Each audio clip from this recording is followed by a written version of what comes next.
Oi pessoal, hoje nós vamos falar sobre o que é programar, tá? Então, já que a gente está falando na disciplina de programação imperativa,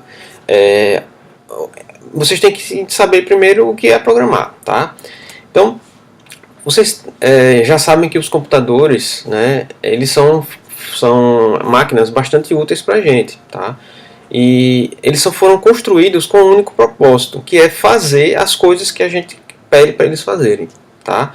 Obviamente, nem tudo, né, hoje em dia eles são capazes de fazer, mas o que eles fazem hoje tem muitas coisas que nem se imaginava há alguns anos atrás. Então, a gente vai citar durante o curso exemplos disso, tá?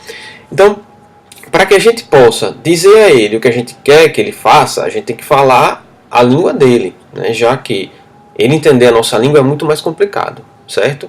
Então a gente precisa aprender a falar a língua dele para dizer o que é que exatamente ele precisa fazer para nós, tá? Esse dizer a ele o que fazer é justamente você dar uma sequência de comandos, né, para o computador. E isso a gente reúne em aplicações, tá? Então, um exemplo típico é, você tem um aplicativo para tirar fotos no celular, isso é um programa que foi desenvolvido, que tem uma sequência de comandos lá de como proceder, né, para tirar uma fotografia, para melhorar uma fotografia, escurecer, aumentar o brilho, tá? Então são exemplos de comandos que você dá para o corpo. Pense que não é só clicar o botão, ao clicar um botãozinho ali acontece um processo muito complexo lá por trás, que foi programado por um desenvolvedor, por uma pessoa, tá? E que os programas executam, tá? Então, em geral, tanto os computadores como os smartphones e outros dispositivos já vêm com um conjunto de programas pré-definidos, tá? E esses programas vocês utilizam para resolver as coisas do seu dia a dia, tá?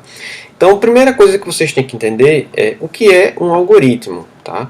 Um algoritmo é uma sequência finita de instruções, tá, que são bem definidas e não são ambíguas, ou seja, não pode existir a possibilidade de você entender uma coisa ao invés de outra, tá? Então está bem definido, tá? E cada uma dessas instruções pode ser executada mecanicamente, então o computador é capaz de executar, tá, em um período de tempo finito, ou seja, não é durante 2 semanas, não. O tempo, né, vai ter um tempo finito, não pode ser indeterminado esse tempo, tá? E com a quantidade de esforço também finita. Então cada comando tem X de tempo que ele vai poder executar. Então não pode ser um comando super complexo, certo? Já que o computador ele é baseado em instruções bem simples, tá? Então alguns exemplos de algoritmos, né, são receitas culinárias, algoritmos para o ser humano, tá? Manuais de instruções, são sequência de instruções que a gente tem que seguir. Montar um Lego, por exemplo, você abre aqui, qualquer pai que já montou com um filho um Lego sabe que lá tem uma sequenciazinha de passos. Aquilo nada mais é do que uma forma de expressar um algoritmo, uma sequência de passos, de instruções que são definidas, né? Que são, se você executar mecanicamente, você vai chegar ao final, que é montar o Lego, tá? Então aqui eu trago outros exemplos, né, como que você pode expressar um algoritmo, tá? Então você pode usar a linguagem natural, que é o caso de uma receita culinária, de manual de instruções, tá? Por exemplo, aí vocês têm como trocar o pneu de um pneu furado de um carro, tá?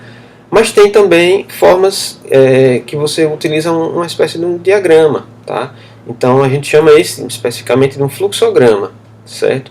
Que mostra decisões, né, em relação a uma sequência de passos que você vai seguir. Então vejamos aí, você fez o Enem, fiz o Enem, fiz o SISU, e agora? Passou na primeira opção? Sim. Se for sim, ele vai por um caminho, se for não, ele vai por outro. Então, ou seja, essa sequência orienta você a como proceder no caso do SISU, né? Bom, tem também uma forma de você expressar em pseudocódigo, que não é a linguagem ainda que o computador entende, mas é uma linguagem mais próxima, né, tanto do computador como da gente. Então vocês veem aí, pseudocódigo escrito em Portugal, tá? Ou seja, é uma mistura de português aí com programação, tá? Do lado direito, né, você tem a linguagem de programação, né, que você escreve um código-fonte, certo? Que nesse caso aqui é em Python, tá? A gente poderia botar exemplos de outras linguagens, tá? Bom, mas o que é um código-fonte? Ele já é um software, já é um programa, né? Na verdade, o código-fonte é uma sequência de instruções que você, programador, está elaborando para que o computador execute, tá? Aí, dependendo da linguagem de programação, esse software vai necessitar ser compilado, ser interpretado, né, para rodar no computador, certo? Então, os desenvolvedores, né, eles codificam esses programas, certo? E, na verdade, esses programas são coisas bem engenhosas, né? Você pode pensar isso como uma, uma forma de expressar a sua inteligência mesmo no computador, né? Porque não é trivial fazer um programa de computador. Inclusive, tem gente que considera que são obras de arte, né? Porque é, você você tem um trabalho enorme de criatividade para elaborar um programa de computador. Tá?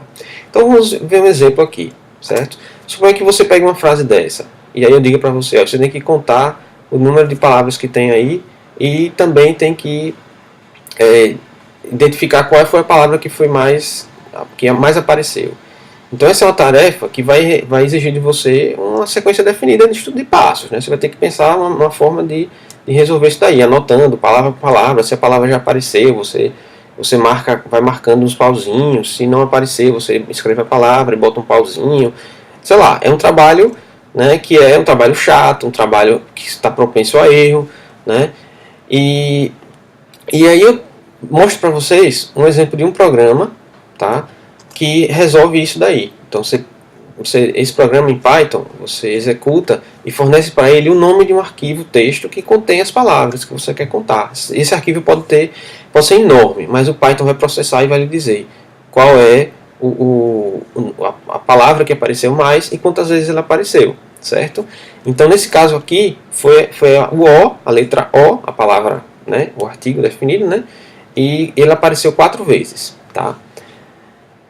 Vocês não entenderam, beleza. Não esperava que vocês entendessem mesmo. Esse é um programa que é completo, já tem vários conceitos aí embutidos que a gente vai, no final do curso, espero que vocês entendam. Tá? Então, tenham calma, a gente vai chegar lá, mas depende de vocês estudarem, né, fazer as atividades, para que no final do curso vocês consigam entender. Tá? Bom, e mesmo assim, certo? Como eu falei, é um trabalho de criatividade. Vocês fazem uma lógica, a lógica é uma coisa tão criativa que às vezes com o tempo vocês esquecem de fato o que vocês fizeram, tá?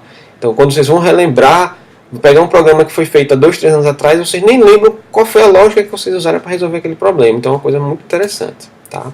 Então tem gente que considera que programar é uma arte, tá? Principalmente porque você não consegue elaborar um algoritmo para ensinar uma pessoa a programar. Não é algo repetitivo, não é algo que você consiga transformar em uma sequência de passos. Então, como eu falei, programar, você não tem como dizer, pode colocar passo a passo o que a pessoa deve fazer, porque é algo que depende da criatividade. Tá? Então, é uma arte, né, com um propósito que excede a beleza, né, cujo principal objetivo é solucionar problemas. E é justamente na solução dos problemas que você vê a criatividade do artista, ou seja, do programador. Porque se você pensar na solução do problema, os problemas mais difíceis, você pode resolver de uma forma bastante complexa. Mas o programa bonito é aquele no qual você resolve uma solução complexa, você resolve um problema complexo de uma maneira bastante simples, de uma forma criativa. Então eu gosto muito de ensinar e programação porque justamente você se surpreende com alguns alunos que você dá uma solução para um problema e o aluno vem com uma solução totalmente diferente, criativa e muitas vezes mais simples do que eu tinha imaginado. Tá?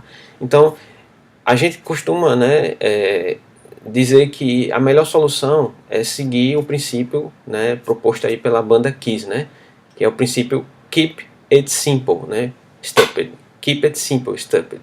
Então, mantenha as coisas bem simples, seu estúpido. Tá? Então, não complique o que pode ser simples, porque quando você complica, o programa fica difícil de ser mantido, certo? Então, aí tem do professor aí da Universidade da UFCG, tá? Eu tirei algumas partes aí dessa crônica que ele colocou, e eu concordo, né, que realmente programar é uma arte, e eu espero que vocês aproveitem aí esse curso para desenvolver essa capacidade artística, certo? Bom, então é isso aí, né, até o próximo vídeo, pessoal.